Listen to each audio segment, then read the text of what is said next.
ज्येष्ठ माताश्री की आज्ञा है तो हस्तिनापुर नरेश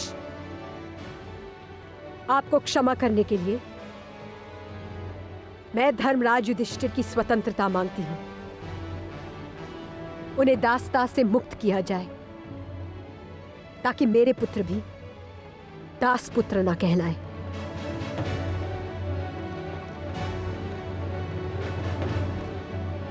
हम युधिष्ठिर को मुक्त करते हैं देवी, और कुछ मांगो। एक अपराधी को बार बार मांगना शोभा नहीं देता महाराज। आज जब सारी मर्यादाएं टूट चुकी है पुत्री, तो ये मर्यादा भी क्यों न टूट जाए। तुम्हारा ज्येष्ठ पिताश्री तुम्हें सब कुछ लौटाने को तैयार है। हमारा आदेश है, पुत्र युधिष्ठिर ने आज जो कुछ भी हारा है वो सब उससे लौटा दिया जाए, सब लौटा दिया जाए।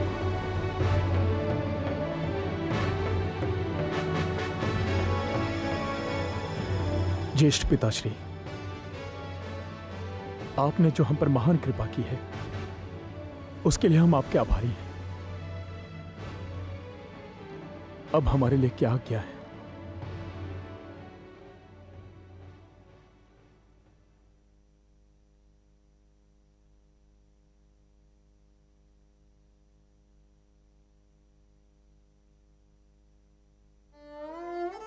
पुत्र, हमारी इच्छा है तुम इंद्रप्रस्थ लौट जाओ, राजकाज संभालो और आज के दिन घटने वाली घटनाओं को भूलने का प्रयास करो, भूलने का प्रयास करो। प्रतिशोध की भावनाओं को मन के निकट मत आने दो पुत्रो, मत आने दो। जहां दया है वहीं धर्म है, जहां प्रतिशोध है वहां हानि है। बस हमें इतना ही कहना है, इतना ही कहना है।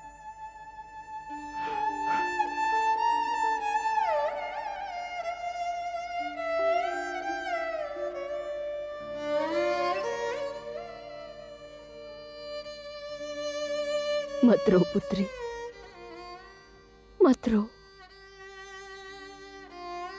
तुमने कुछ नहीं खोया है, खोया तो हस्तिनापुर ने है। हस्तिनापुर अब सदैव के लिए अपने गौरव से वंचित हो चुका है।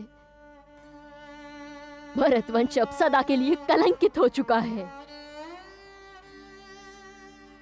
तुम्हारा मान सम्मान सुरक्षित है पुत्री। मान सम्मान तो मेरे पुत्रों ने खोया है। मैं सोच भी नहीं सकती थी, जिन्हें मैंने अपनी कोख से जन्म दिया वो एक स्त्री को दांव पर लगा देंगे। धिक्कार है ऐसे पुत्रों पर जिन्होंने अपनी मां का सर नीचा कर दिया। पुत्री, अपमान तुम्हारा नहीं हुआ है, अपमान तो कुरुवंश का हुआ है, उन सब का हुआ है जो वहां पर उपस्थित थे परंतु कुछ नहीं बोले।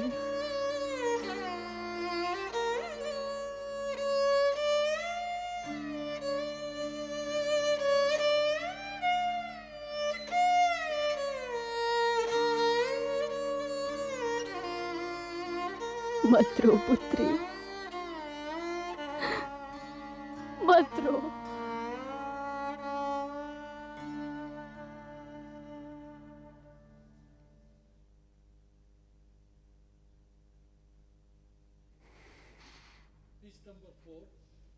दुर्योधन,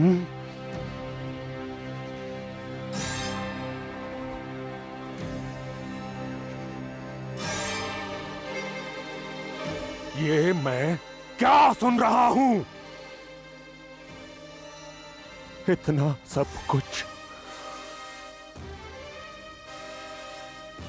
इतना सब कुछ होने के पश्चात भी तुमने पुनः द्विज क्रीड़ा की बात कही।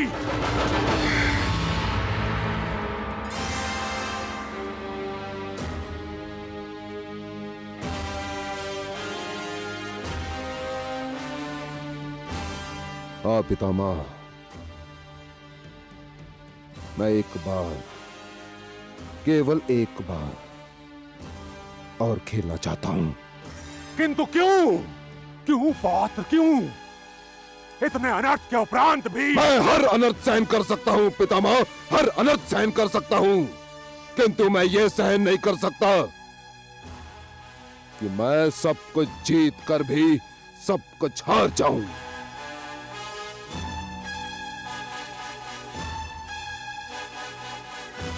मैं पांडवों का उत्कर्ष सहन नहीं कर सकता पितामह, नहीं कर सकता बस।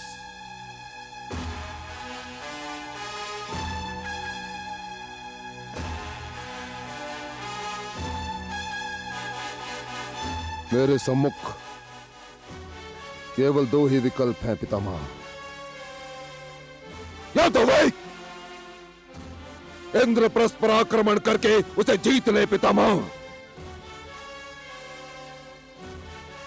या फिर पांडव पुत्र एक बार, केवल एक बार मेरे साथ दांव खेलें।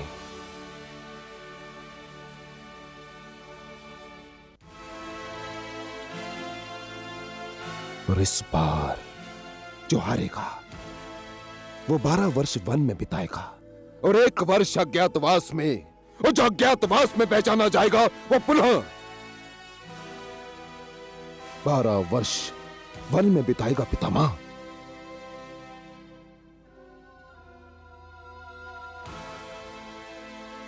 कोई तीसरा विकल्प नहीं है पुत्र?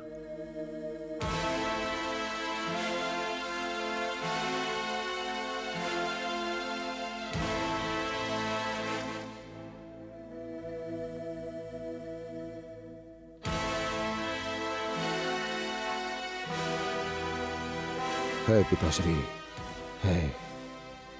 तीसरा विकल्प भी है। तो बताओ ना पुत्र। तीसरा विकल्प भी है पिताश्री।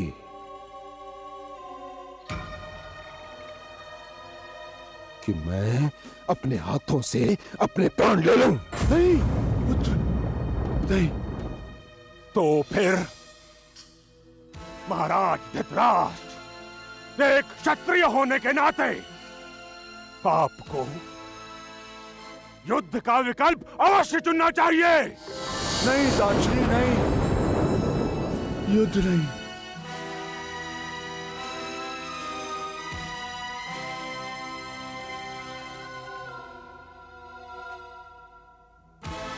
एक दांव ही की तो बात है।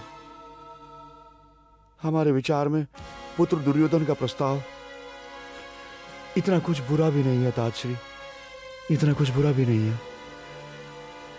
तो फिर इससे पहले कि वो इंद्रप्रस्थ लौट जाएं, उन्हें नेता भिजवा दीजिए पिताश्री। भिजवाएंगे नहीं पुत्र, हम स्वयं जाएंगे, स्वयं जाएंगे।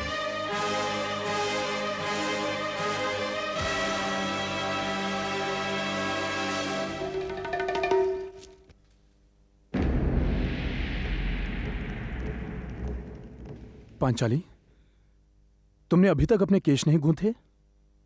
और मैं गूंधूंगी भी नहीं। क्यों?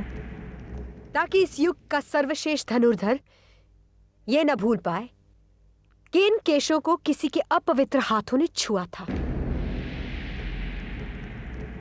ताकि महाबली ये स्मरण रखे कि जब तक वो दुशासन की छाती चीरकर मुझे चुल्लू भर लहू न लाकर दे, ये केश यूं ही खुले रहेंगे। पुत्र युधिष्ठिर। ज्येष्ठ पिताश्री, आप आइए, आइए। बिराजिए। नहीं नहीं नहीं पुत्र। क्या बात है ज्येष्ठ पिताश्री? यदि हमारे लिए कोई संदेश था तो हमें बुलावा भेजते। आपने क्यों कष्ट किया? पुत्र, यहां आने में कष्ट नहीं हुआ। कष्ट वो कहने में हो रहा है जो हम कहने आए हैं। यदि आप यही कहने आए हैं कि आपने अपना निर्णय बदल दिया है और आपने हमें जो कुछ लौटाया है उसे आप... नहीं नहीं नहीं पुत्र, ऐसी कोई बात नहीं है। आपने संकोच कही है और यह समझकर कही है कि आप जो कुछ कहेंगे उसे हम अपना आदेश मानेंगे। हमारे पुत्रों, भाग्य न जाने किसके साथ खेल खेल रहा है। हम हस्तिनापुर का विभाजन नहीं चाहते थे, पर वो कर रहा। हम तुम्हें युवराज बनाना चाहते थे पुत्र युधिष्ठिर, पर वो भी नहीं हो सका। हम दुर्योधन को समझा नहीं सकते। पुत्र युधिष्ठिर, तुम कुरुवंश के ज्येष्ठ पुत्र हो, समझदार हो। हमने अपनी सारी उम्मीदें तुम्हारे ऊपर केंद्रित कर रखी हैं पुत्र। क्षमा करें ज्येष्ठ पिताश्री,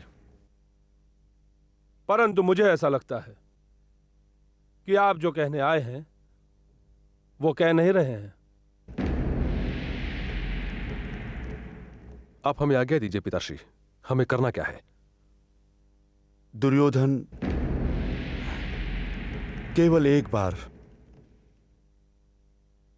और एक दांव फिर खेलना चाहता है।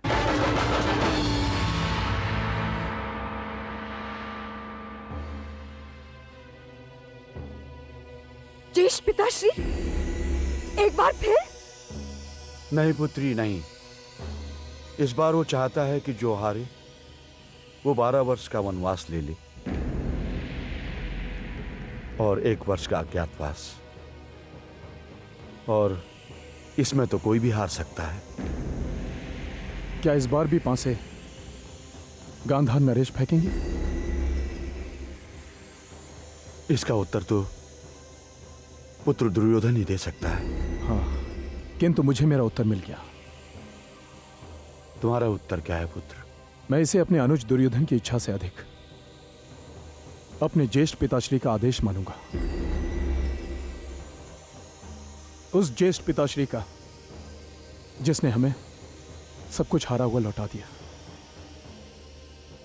मैं आपके आदेश के सामने सिर झुकाता हूं। हम यही आशा करते थे पुत्र। हमें विश्वास था कि हमारे पुत्र हमें कभी निराश नहीं करेंगे। अब चलिए महाराज, हम सभागार में आते हैं। चलिए।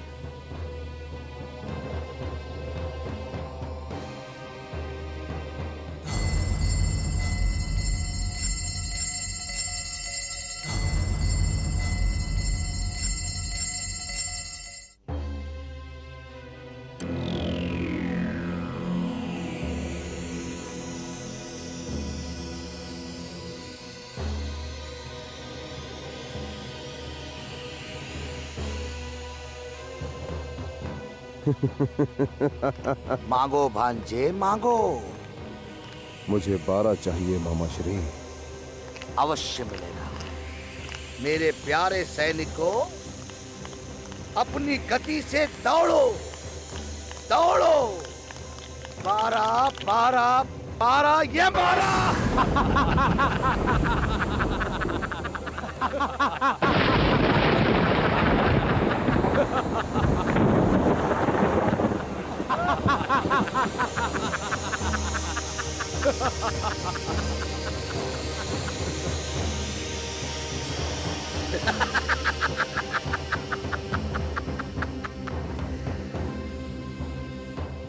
बारह साल का वनवास और उसके पश्चात 1 वर्ष का अज्ञातवास।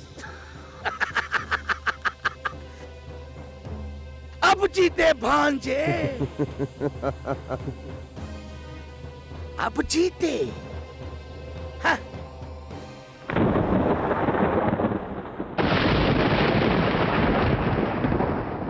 दीदी, मेरे पुत्रों को 12 वर्ष का वनवास मिला है।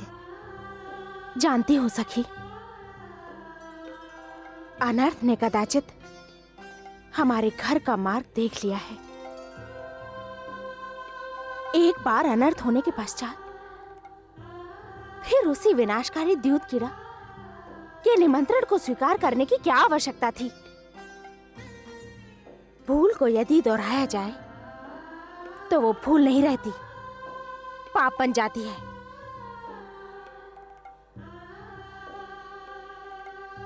कदाचित हमारे भाग्य में यही लिखा होगा, और जो भाग्य में लिखा हो उसे स्वीकार करना पड़ता है। अब अनुमति दीजिए। अनुमति? कहाँ जाना चाहती हो कुंती? वनवास तो तुम्हारे पुत्रों को मिला है, तुम्हें नहीं। परंतु मैं अपने पुत्रों के बिना कैसे रहूंगी? उसी तरह जिस तरह खांडव व्रत जाते समय रही थी। मैं तुम्हारे ऊपर ये अन्याय नहीं होने दूंगी। तुम्हारे पुत्रों की करने का फल तुम क्यों भोगो? कुंती, अगर तुम मुझे अपनी बड़ी बहन मानती हो तो न तुम कहीं जाओगी न मेरी पुत्र वधू। माताश्री की बात और है,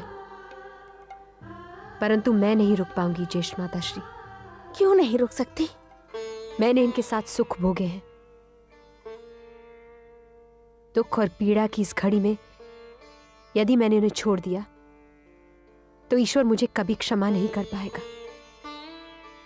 और मैं स्वयं को क्षमा नहीं कर पाऊंगी। जहां मेरे पति होंगे वहीं मेरा स्थान होगा। आप माताश्री को अवश्य रोक लें। मैं स्वयं नहीं चाहती कि वो हमारे दंड में हमारी भागीदार बने। पांचाली ने ठीक ही कहा ज्येष्ठ माताश्री। हमारी माताश्री को हमारी भूल का दंड क्यों मिले, किंतु हमें विदा दें। कब जाना चाहते हो? अभी, इसी समय। नहीं, अभी नहीं। थोड़ा विश्राम करो, भोर होते ही चले जाना। नहीं ज्येष्ठ माताश्री, भोर होने की प्रतीक्षा करना उचित नहीं होगा। भोर होते ही हमारे चले जाने का समाचार समस्त हस्तिनापुर में फैल जाएगा। इससे प्रजा में रोष फैल सकता है। मैं नहीं चाहता कि हस्तिनापुर में उपद्रव और हिंसा फैले। तुम सभी ज्येष्ठ माताश्री से विदा लो और चलो।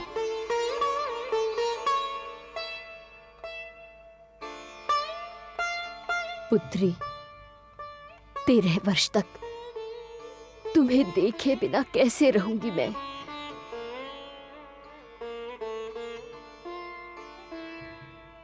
घोर अनर्थ हुआ है पुत्री, घोर अनर्थ हुआ है।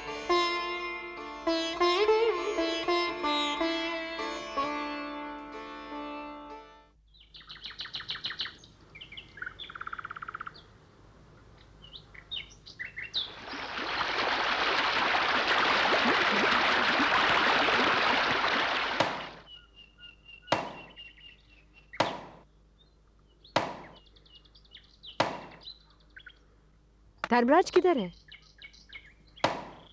अभी यहीं था पांचाली, कहीं आसपास गया होगा। परंतु मैंने तो उन्हें बहुत देर से नहीं देखा। देखिए ना, कहाँ है वो? परंतु तुम इतनी व्याकुल क्यों हो रही हो पांचाली? हस्तिनापुर छोड़ते समय वो बहुत ही पीड़ित और दुखी थे। कह रहे थे कि हम पर ये सारा प्रकोप उन्हीं के कारण टूटा है। देखिए ना, कहाँ है वो? मैंने उन्हें वन के उत्तरी भाग की ओर जाते हुए देखा था। तुम चिंता न करो पांचाली, हम उन्हें देख कर आते हैं। आओ। रुकिए, मैं भी चलती हूँ।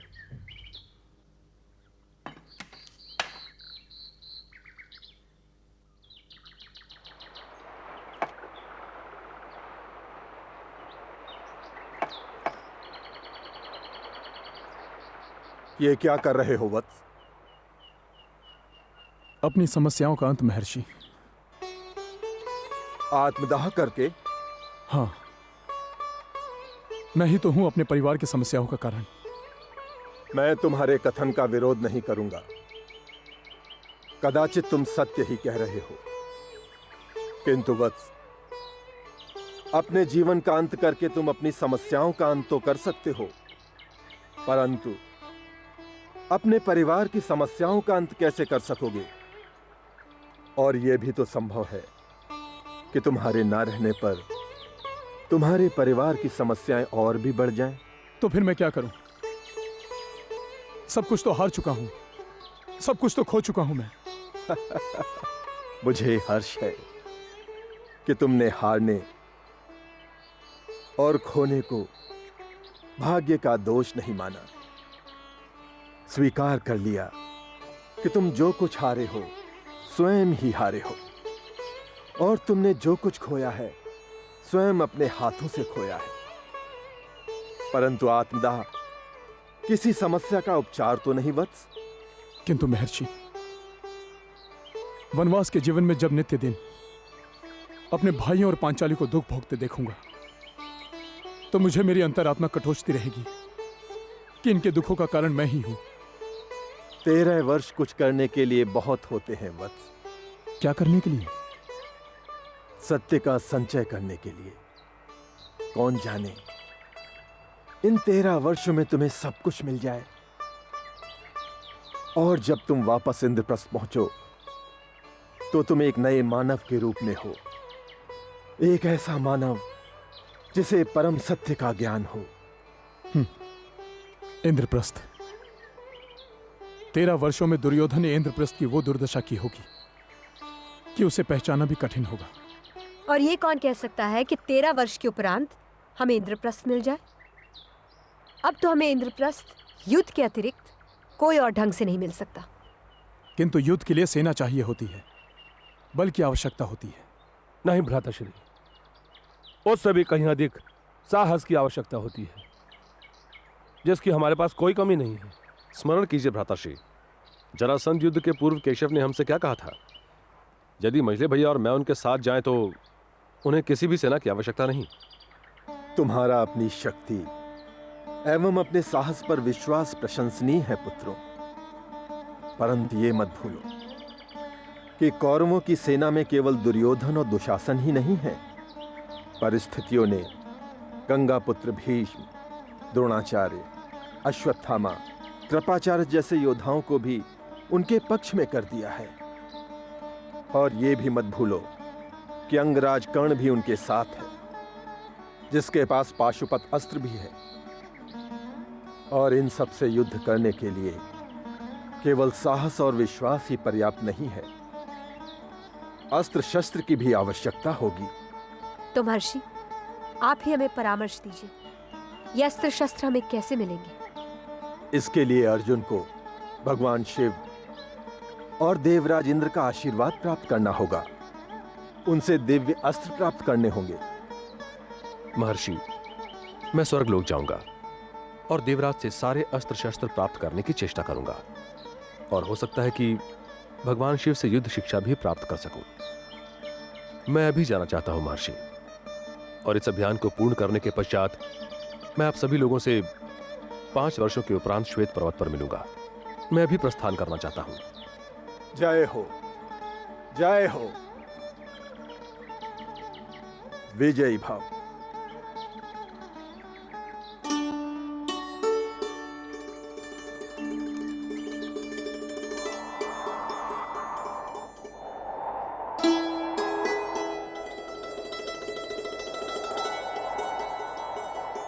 ओम नमः शिवाय। ओम नमः शिवाय। ओम नमः शिवाय। ओम नमः शिवाय। ओम नमः शिवाय। ओम नमः शिवाय। ओम नमः।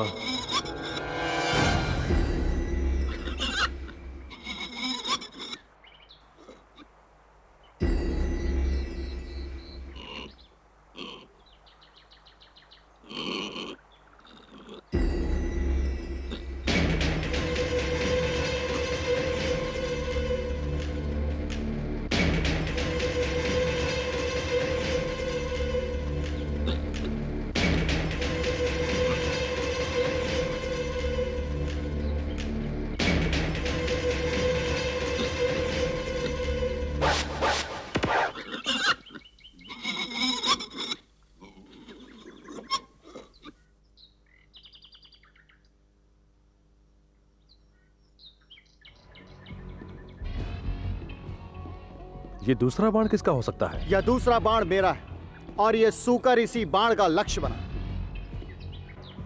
तो अपना बाण निकालो और शीघ्रता में यहां से प्रस्थान करो। अवश्य, परंतु जाने से पहले मैं अपना आखेड़ अपने साथ ले जाऊंगा। ठहरो। द्रोण शिष्य अर्जुन के बाण का मारा हुआ आखेट उसके सामने से ले जाने वाला अभी इस धरती पर नहीं जन्मा है। संभव है इस धरती पर ना जन्मा हो, परंतु जन्मा अवश्य और तुम्हारे सम्मुख खड़ा है। तुम्हारा नाम जानकर बहुत प्रसन्नता हुई। ये द्रोण कौन है? मेरे गुरु, इस संसार के श्रेष्ठतम धनुर्धर। उन्हें मेरा प्रणाम कहना। तुम ऐसे नहीं मानोगे।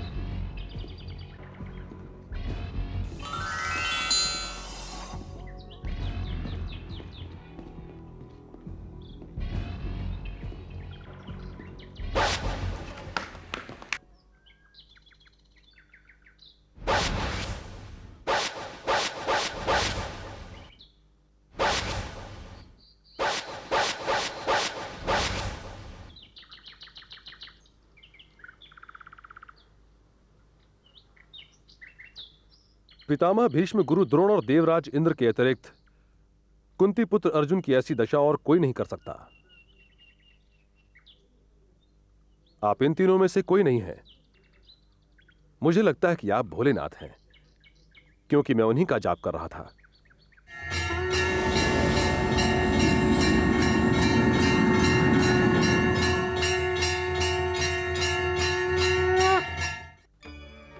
हम प्रसन्न हैं। मांगो, क्या मांगते हो पुत्र? भोलेनाथ, आप तो जानते हैं कि हमारे साथ क्या अन्याय हुआ है। हमें ज्ञात है। मुझे पांडवों के सम्मान की रक्षा के लिए पाशुपात अस्त्र की आवश्यकता है। मैं तुम्हारी प्रार्थना स्वीकार करता हूं।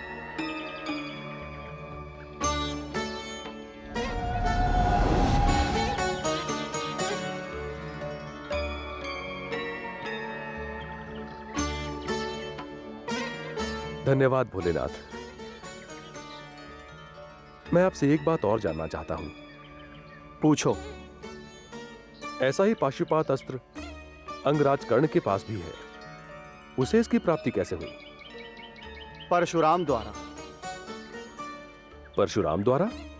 हां, इस अस्त्र को देने से पूर्व मैंने इस अस्त्र को परशुराम को दिया था, परंतु कर्ण ने छलकर उनसे यह अस्त्र प्राप्त कर लिया। छल? कैसा छल?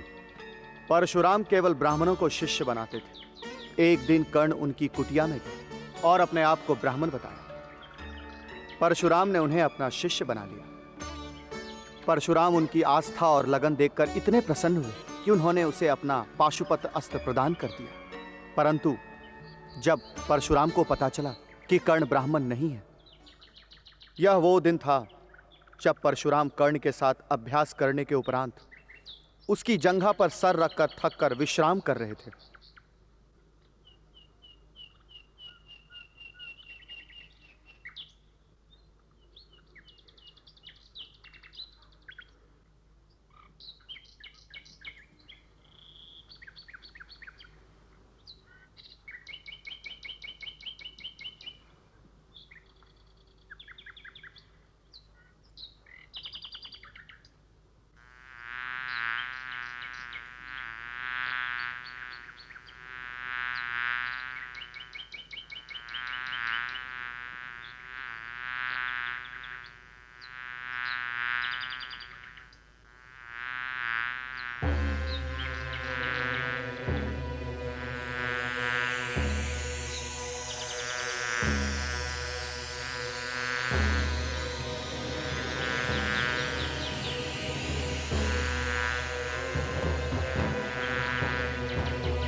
ये सब क्या है कारण?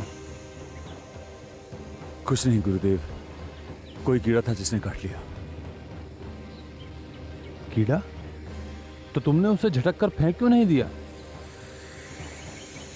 मैं तनिक भी हिलता तो आपके विश्राम में विघ्न पड़ता गुरुवर, जिसे मैं सहन नहीं कर पाता।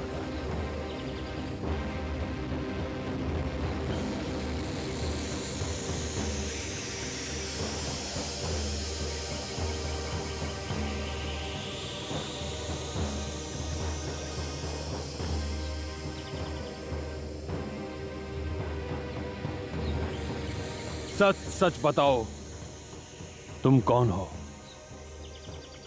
मैं आपका शिष्य हूं गुरुदेव। ये तो हम जानते हैं, किंतु उसके अतिरिक्त तुम कौन हो? और तुमने हमसे झूठ क्यों बोला? मैं कुछ समझा नहीं गुरुदेव, मैंने आपसे क्या झूठ बोला? यही कि तुम ब्राह्मण हो, क्योंकि कोई भी ब्राह्मण घाव की पीड़ा को उस सीमा तक सहन नहीं कर सकता जो तुमने किया है। तुमने छल किया है हमारे साथ कर्ण। ब्राह्मण ना होते हुए भी अपने आप को ब्राह्मण कहा। मुझे क्षमा करें गुरुदेव, आप केवल ब्राह्मणों को अपना शिष्य बनाते हैं।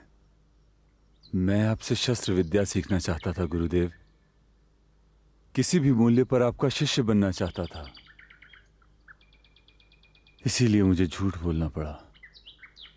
सूत पुत्र होते हुए भी मैंने स्वयं को ब्राह्मण कहा गुरुदेव। सूत पुत्र? जी गुरुदेव, मुझे क्षमा करें। कदापि नहीं। मैं स्वीकार करता हूं कि तुम जैसा योग्य शिष्य किसी भी गुरु को कम प्राप्त होता है। हमने प्रसन्न होकर शिव से प्राप्त पाशुपात शस्त्र तुम्हें प्रदान किया। हम तुम्हारे इस कपट को कदापि कदापि सहन नहीं करेंगे कर्ण। गुरुदेव, गुरुदेव। कर्ण, स्मरण रहे कि हमारी दी हुई शिक्षा तुम उस क्षण भूल जाओगे जिस क्षण तुम्हें उसकी सबसे अधिक आवश्यकता होगी। यही हमारा शाप है। हाँ गुरुदेव।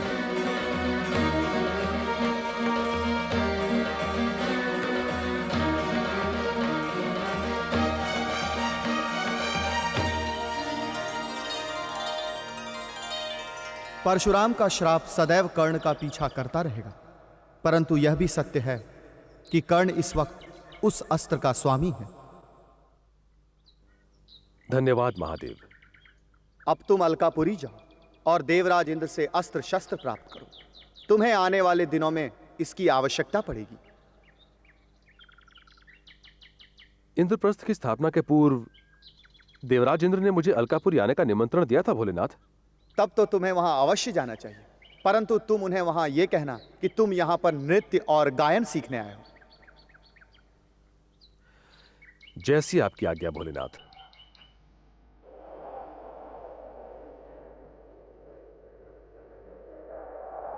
देवराज की जय हो। पृथ्वीलोक से पौंते अर्जुन आए हैं, स्वर्गलोक में प्रवेश की अनुमति चाहते हैं। अर्जुन?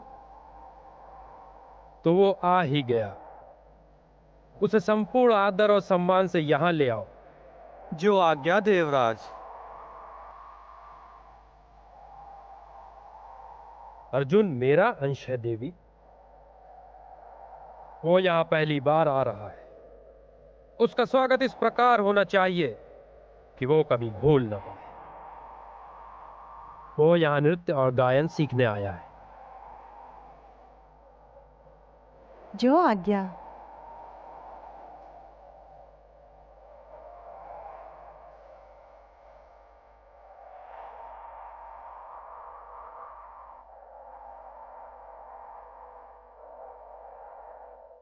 प्रणाम देवराज। अलकापुरी में तुम्हारा स्वागत है कुंती पुत्र। आओ यहां विराजमान हो मेरे समीप।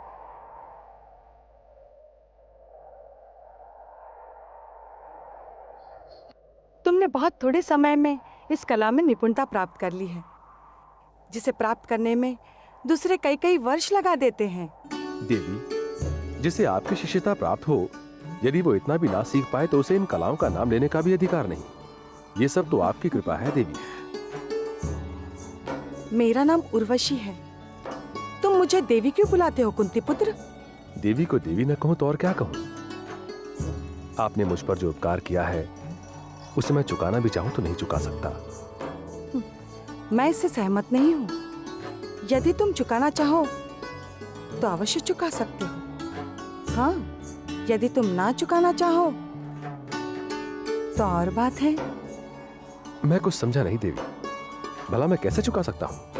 नृत्य और वादन कला सीखकर तुमने अपना लक्ष्य प्राप्त कर लिया है, परंतु मैं अपने लक्ष्य से अब तक दूर हूं। आपका लक्ष्य क्या है देवी? मेरा लक्ष्य